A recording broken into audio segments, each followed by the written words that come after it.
आंथ' आसा खालामदों जिहेतु आं जोंनि एनडिएनि बिजाथि उदालगुरि समस्तिनि आरो जोंखौ आसा खालामदों जोङो देरहासार जागोन। जोङो गोबां रिपर्ट लाबाय गामि ओनसोलनिफ्राय जोंनि पार्टि लेभेलनिफ्राय आरो बे गासैखौबो नायोब्ला देरहासार जानायाथ' एकदम खाथां आरो देरहासार जागोन।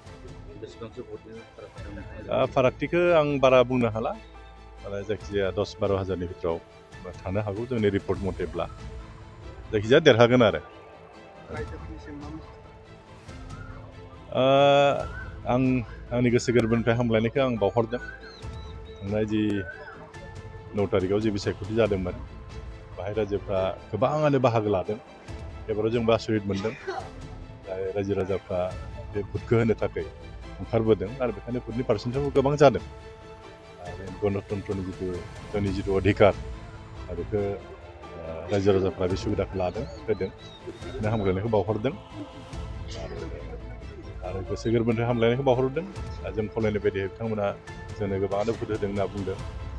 बेवहायनो दिनै बिनि रिजाल्टखौ मोनगोन फिथाइखौबो मोनगोन आरो आसा खालामदों फैबाय थानाय समाव जुदि जों देरहासार जायोब्ला जोंनि उदालगुरि समस्तियाव जिखिनि मावनो गोनां खामानि दङ जों बेखौ मावगोन।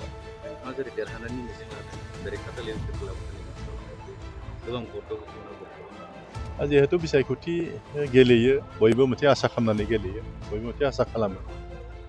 रावबोथ' आं देरहाया होननानै रावबो बुङा बिथांमोनाबो निस्सय बुंगोन खिन्थु जोंनि जिथु रिपर्ट मथेब्ला जों देरहासार जागोन आं देरहासार जागोन।